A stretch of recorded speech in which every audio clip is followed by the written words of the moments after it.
òwe èsúró pàdídà ń lájà ló wọ ọ̀rọ̀ àwọn afurasí ọmọ Yahoo méjì tí wọ́n ń ṣẹ́jú pàkópàkó lákọlò àwọn ọlọ́pàá ọ̀tẹlẹ̀múyẹ́ ìpínlẹ̀ Ògùn yìí.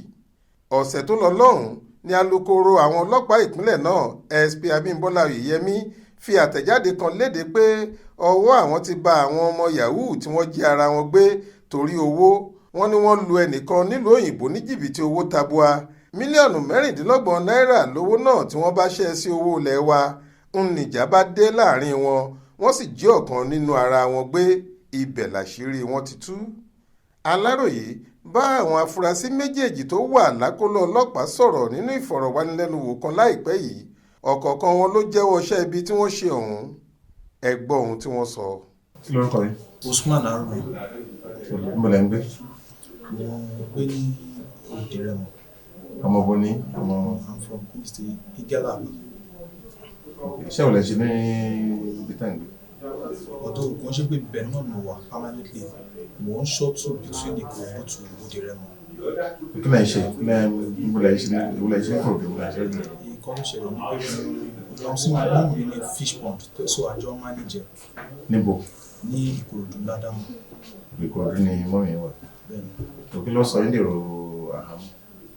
Nǹkan tó sọ mí dèrò àhámọ́ ni ọ̀rọ̀ transaction owó iṣẹ́ internet fraud tó take place láàrin èmi pẹ̀lú Simon. Olóńgbé internet fraud Yahoo.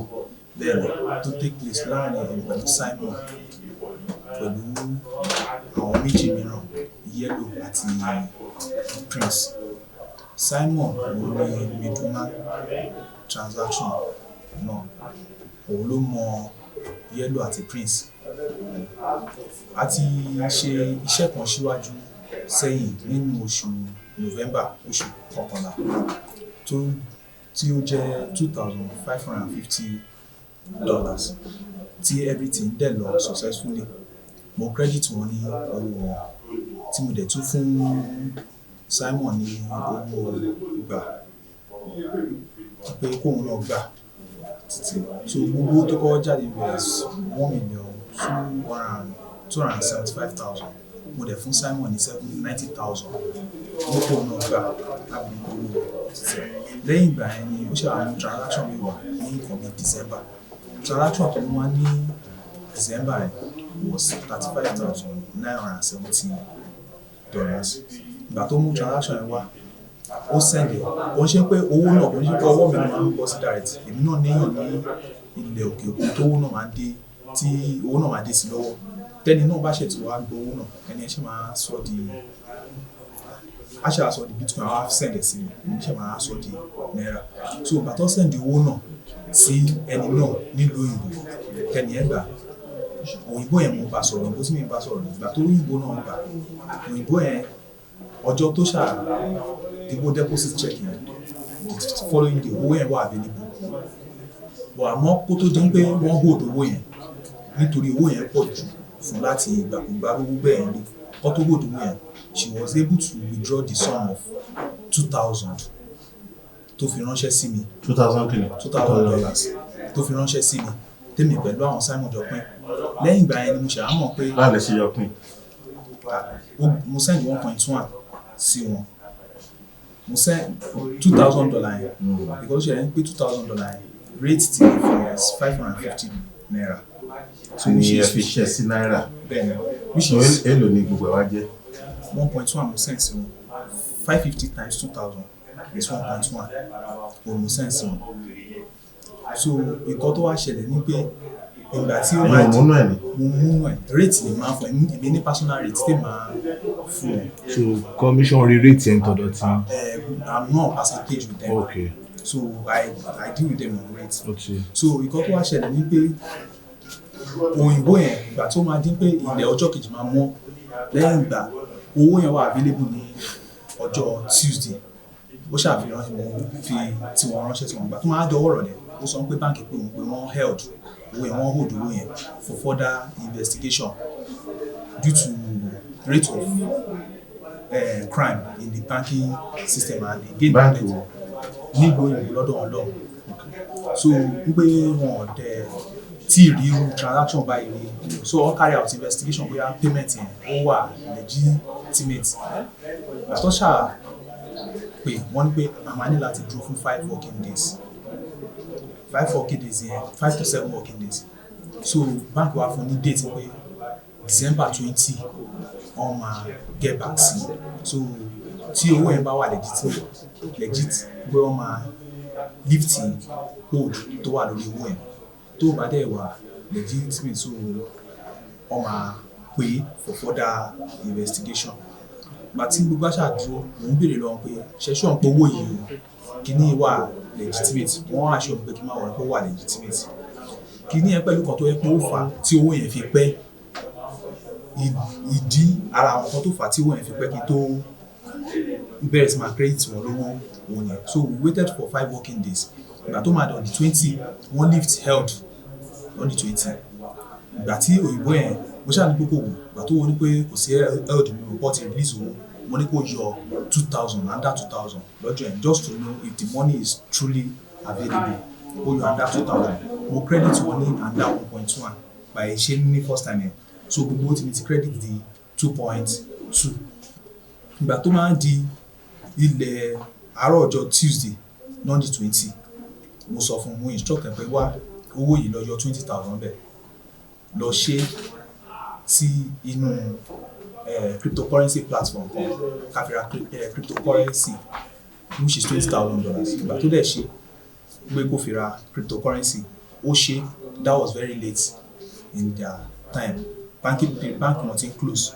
nípa bí ọwọ́ aago 5 so kò bá banking period mọ́ so the money couldn't reflect owó yẹn reflect ní ẹsẹ̀kẹsẹ̀ because ọ̀nà ìgbésẹ̀ tó wáyé pé banking náà lè ṣe ó yẹ kó reflect nínú account kìíyàn kó reflect lẹ́sẹ̀kẹsẹ̀ so a ní láti dúró dọjọ́ kejì bàtà máa dúró dọjọ́ kejì tó jọjọ́ Wednesday ó dín pé ó sọ pé ó ti reflect from there òyìnbó yẹn ṣáà bẹ̀rẹ̀ sí wá sọ̀rọ̀ lóríṣiríṣi ó ń béèrè àwọn question ọkàn náà balẹ̀ based on àwọn nǹkan tí mo mọ̀ nǹkan tí bank lè ti lè sọ fún because ó ń jẹ́ kí n máa mọ̀ pé òun ti sign so many documents pẹ̀lú bank pé tí kinní ìbá gba fire òun ò fẹ́ ṣẹ̀wọ̀n ànádò ẹ̀rù náà tí mo mú ṣáà láti convince ẹ̀ so at the end of the day ó wá sọ pé okay o ìgbà tó gbà sí mi lẹ́nu pò ó máa ṣe owó yẹn ó wá sọ fún mi níbo ló kò sẹ́yìn sí mo ṣáà send the wallet mi sí nínú owó yẹn 20,000 nínú owó yẹn so ó ṣáà fún wallet ó wá sọ fún mi ó send screenshot kan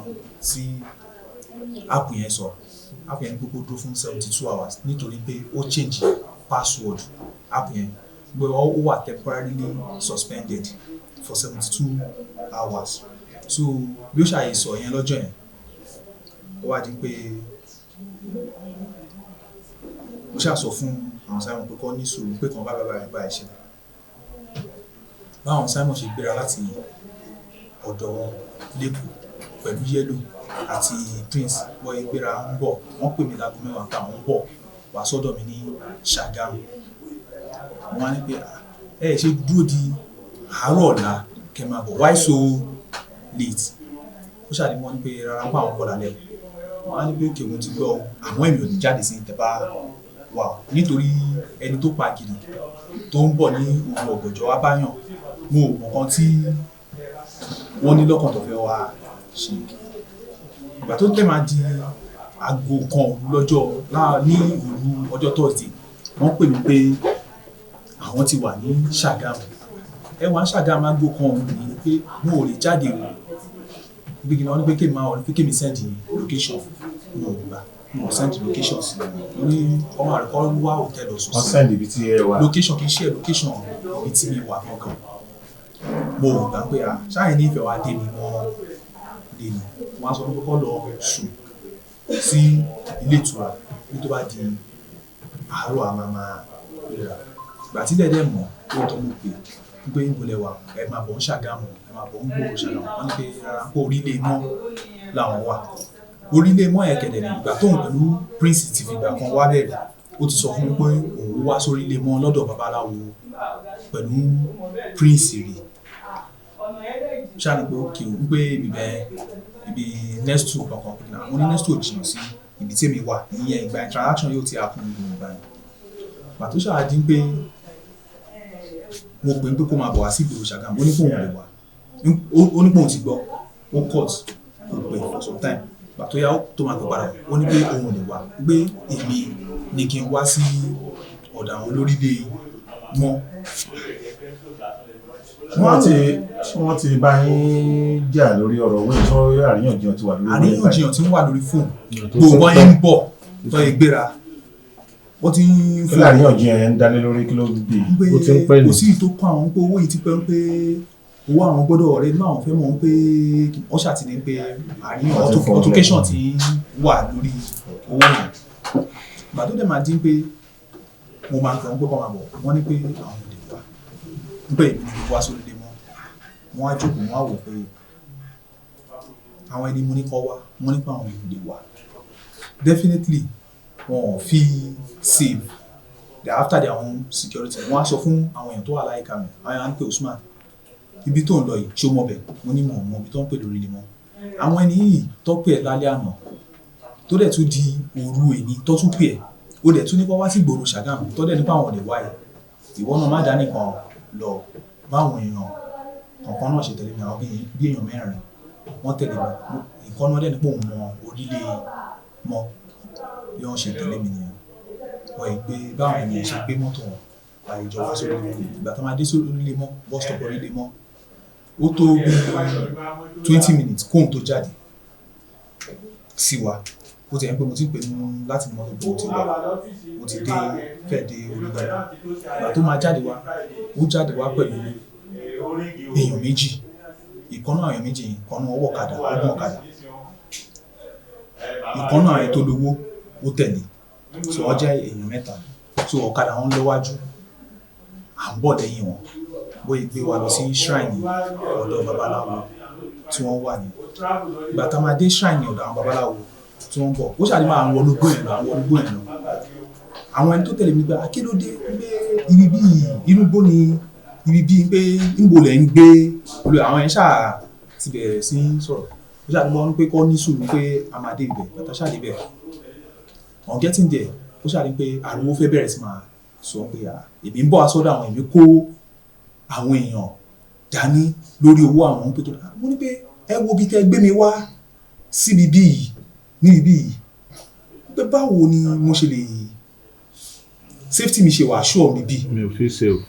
pé mo ò sí ibi bí mo ò débi bí rí mo ò mọ bíbí ẹ̀yìn ẹ̀dẹ̀ tún wo bí tẹ̀ tún gbé mi wá ó ṣàlẹ́ pé account situation everything dáa aṣá sọ̀rọ̀ bàtà wá sọ̀rọ̀ tí mo bá lè aṣá sọ̀rọ̀ pa owó ẹ̀ oníkàlùkù. babaláwo náà wà bẹ̀. babaláwo wà bẹ̀ ìgbà tí babaláwo ti rí àwọn èèyàn pẹ̀lú mi yẹn òun náà ó ti mọ̀ pé ó ṣe kò ṣe ń sìn àwọn tẹ́nì tí bá ṣẹlẹ̀ òun náà kò save ń pé àwọn èèyàn ti mọ ibi ibẹ̀ yẹn so ó ṣáà di pé everybody ṣáà calm situation down ó ti ń bọ́ sọ́wọ́ rọ̀lẹ́. ní on the 21 lọ́ndì 22 lọ́yọ̀ Thursday December àwọn ẹni tó tẹ̀lé mi wá wọ́n ti ń wò pé àwọn dẹ̀ ti fẹ́ máa lọ Usman alpha wọ́n á sọ fún wọn pé èmi ṣe ń wo báwọn ènìyàn ṣe ṣe wọn ò fẹ́ fi mí sílẹ̀ àwọn ẹni tó tẹ̀lé mi náà wá pé gbà wọn náà báwọn ṣe ń wò náà gbà wọn náà rí bẹ́ẹ̀ wọ́n á ní pé àdá kọ́ máa lọ bí ìṣòwò ṣàtìmọ́ bíbí bí kọ́ máa lọ wọ́n á ní kò sí wàhálà pé àbọ̀ Ọlọ́run á dá jù ó ṣàyẹ̀ ní pé báwọn yẹn ṣe lọ mo wà pẹ̀lú wọn àti ọjọ́ Thursday yẹn títí di on the 26 mo ti wà níbẹ̀ inú mọ́tò ni mo ń sùn sí ìkan tó bá gbé wá gbé gbà jẹ ni màá jẹ èyí tí n bá rí pé mo ò lè jẹ pé mo boy prepare. bí nǹkan wo ni wọ́n gbé wá tí o lè jẹ. irú oúnjẹ. ẹbí oúnjẹ wo irú nǹkan wo ló ti irú àwọn kan náà fún ẹ̀jẹ̀ ni. wọ́n fún mi ní òkèlè mo lè ọjọ́ tó gbókèlè wá mo lè ní pé mo jẹ. irú òkèlè wo. ẹ̀bà àti ẹ̀gúsí soup wọ́n lọ rà láti ta mo lè ní pé mo jẹ tààrà àwọn ètò kù bí ọgbà yẹn ṣe rí bí bìbẹ̀ yẹn ṣe rí òórùn àti tó bá dáná bìbẹ̀ yẹn eṣinṣin kankan bẹ́ẹ̀ mo lè jẹun and mostly oúnjẹ ẹ̀kan ni máa ń jẹ àti pé irú tí bá ti mú mi ẹ̀kan máa ń jẹun. ṣé ẹ̀kan lójúmọ́ ni. ẹ̀kan lójúmọ́ máa ń sábà jẹun normally òun máa jẹ because àkọ́kọ́ bẹ̀ òun ṣe mi mò ń náwó àwọn náà ń lọ náwó àwọn ẹni yìí hábọ̀ mi sí kí custody. ni wọ́n dá ẹ dúró fún. wọ́n dá mi dúró pé kí n tó lè kúrò níbi bẹ́ẹ̀ owó àwọn gbọ́dọ̀ jáde tó àwọn bá tẹ̀ àwọn lọ́wọ́ mo ò lè kúrò níbẹ̀. ìgbà tó ṣàdí pé mo wà níbẹ̀ mo wá fi mẹ́sẹ̀jì hàn án lọ́yọ̀ tó ti pẹ́ wo òyìnbó yìí nǹkan tó òyìnbó yìí sọ nìyẹn ó ní pé ká dúró fún 72 hours kó ètò lè wà available which ti fi hàn tí wọ́n rí. ìgbà tó ṣáà di ọjọ́ Friday mo ò gbọ́rọ̀ òyìnbó yẹn mọ́ òyìnbó yẹn sọ̀rọ̀. ìgbà tó dọjọ́ Saturday ọkọ òyìnbó yẹn message ṣe Friday àbí Saturday ọkọ òyìnbó yẹn message pé ìyàwó òun wọ́n arrest ẹ̀ fún shoplifting ní ọ̀dọ̀ wọn lọ́hùn bí n pé kéèyàn ra nǹkan kówó tó wà lọ́wọ́ ẹ̀ máa kà wọ́n arrest ẹ̀ fún shoplifting lọ́dọ̀ wọn ń pé wọ́n arrest ẹ̀. ọjà lè ní ṣọ́ọ̀bù. so mo ò ṣàgbúrò òyìnbó tí mi bá sọ̀rọ̀ from there ariwo mi ṣàbẹ̀rẹ̀ sí ta gbogbo ó tún bẹ̀rẹ̀ sí ṣe. ìgbà tí 72 hours pé ń kọ́. ìgbà tí 72 hours òyìnbó ti wà ní custody ọlọ́pàá àwọn lọ́wọ́ orí kankan fi ránṣẹ́ ó ṣàdé pé gbogbo throughout mi fi wà ń bẹ̀rẹ̀ látọ̀yọ̀ Thursday mo wà under serious monitoring tí bá pè wọ́n á máa complain pé ta ni mo pè kí ló ṣẹlẹ̀ pé èmi owó ló wà lọ́wọ́ èmi tún pé èmi ń ṣe gbá wọn ò ṣáàjẹ́ ẹ̀ lè even mo lè step lọ síbi ọ̀nà tó wọnú shrine yẹn tí bá lọ wọ́n máa ń pè mo nù ń lọ ń pé kíní so.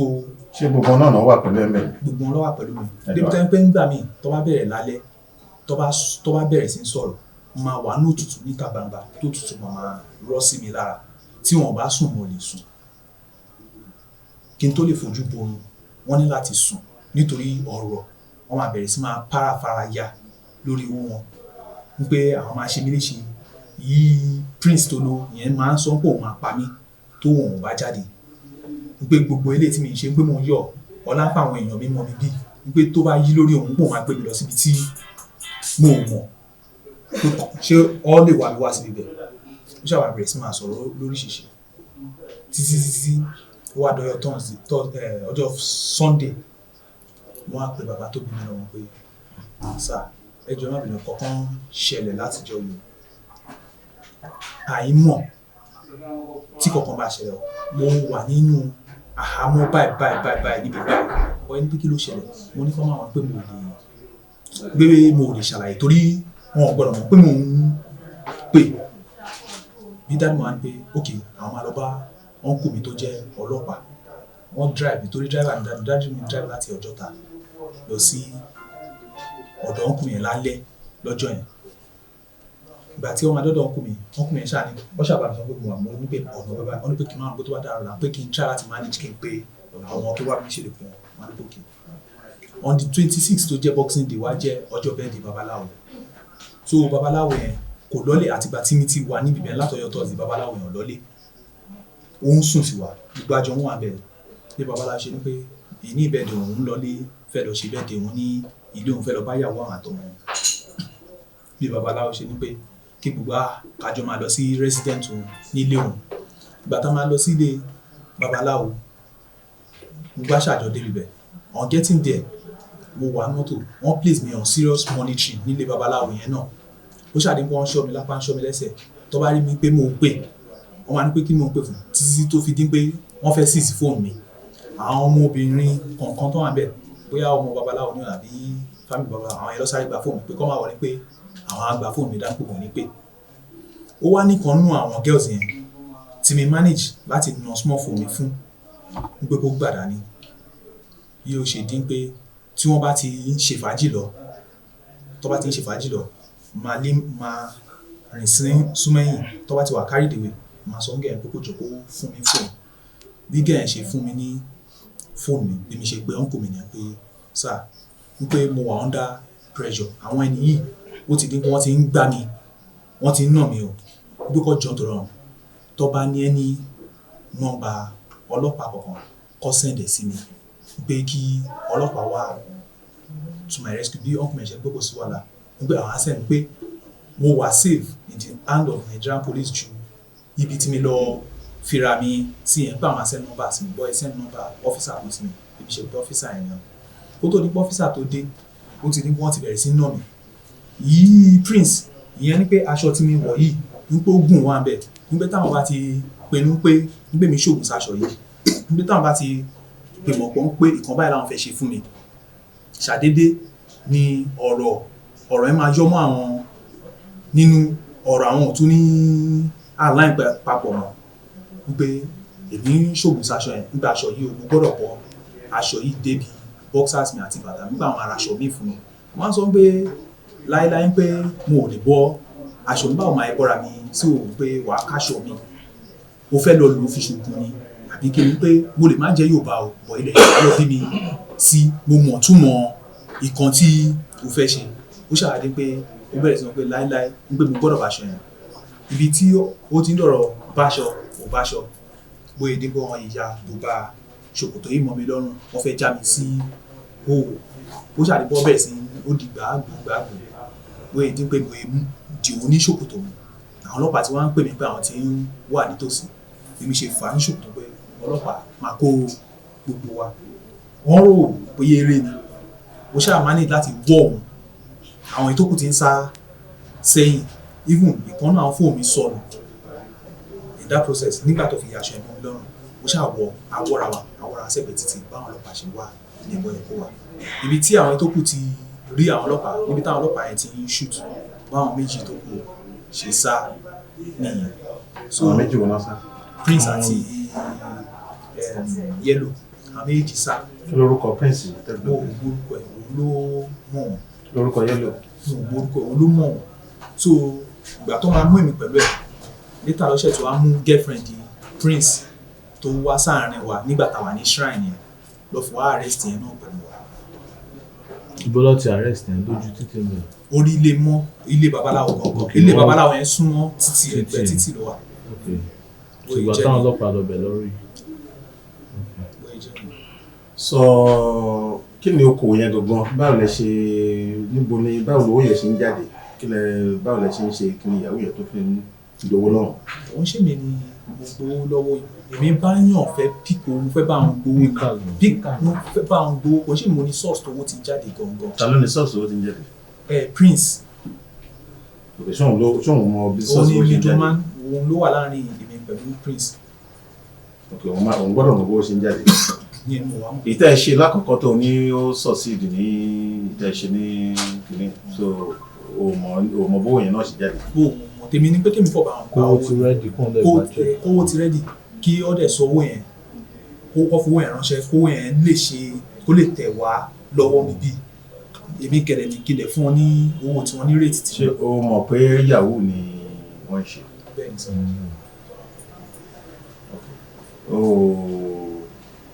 o mọ̀ pé òfin orílẹ̀-èdè lòdì sí Yahoo. o mọ̀ ó dẹ̀ ó rọ̀ ẹ́ lọ́rùn láti ṣe. wọ́n ti níyàwó. How old are you? Almost 4 years. 34. ṣé o lọ iléèwé ṣé o kàwé. ìwé ìlú kàwé dé. iléèwé wo. kọ́ọ̀sì wo. o ti jáde o ti ṣetán. o ti sáà. ok wá ń fi certificate ẹ̀ ṣe Yahoo. How long ni ẹ ti jọ ń ṣiṣẹ́ pẹ̀lú àwọn arákùnrin? 2018 ni àpàdé. So relationship. mo lẹ́tí mọ́ra. àpàdé ní Kòròdú ní microstation níbi tó ti ta fún microstation Kòròdú. And láti ìgbà lẹ ti ń ṣe transaction. àti transaction tó máa ṣe. First one. The first set. méjì lè ti ṣe ló ṣe kan ní transaction. ẹ̀yin tí ẹ ṣe Yahoo ní ẹgbẹ́ àwọn tó ń ṣe Yahoo ṣe wà ní ẹgbẹ́ yẹn association náà tẹ̀ ń ṣe Yahoo. mo sì ní association. So ń dáṣẹ́ ṣe. mo ṣe fún mi. ṣé nígbà tó ti wà ní ìwé ló ti ń ṣe. mo ṣe nítorí mo fara sí nígbà tí mo wà léwe nítorí power supply and ọ̀rọ̀ school mi so kò fún mi lákòókò pẹ̀lú agbègbè ibi tí school mi wà network kò fúlẹ̀ dá láti máa ṣe kò lè iná ọ̀dẹ̀ stable ń bẹ̀. ṣe ìgbà tó kúrò léwe ló wá lò já fáfá lórí ẹ̀. ìgbà mi kúrò léwe mo ṣe ń wọ́n lẹ́yìn ìgbà tí mo fi wáṣẹ́. ta ló kọ́ ẹ̀. kò sẹ́yìn tó kọ́ mi. Kí ni involve technicalities? ara o. kò sẹ́yìn tó kọ́ mi. tó fúnra ẹ ló mọ̀. máa bọ́ sọ̀nà náà. Kí ni rate ẹ ní báwo lè ṣe sínú ìwé ẹ̀ ní àkáǹtì? Kí ni rate tó mú jáde? Lower credit. Wà ní distinction nù Yahoo. Kí lè rò ẹ ní orí ọ̀rọ̀ ẹ̀? Mo mọ̀ pé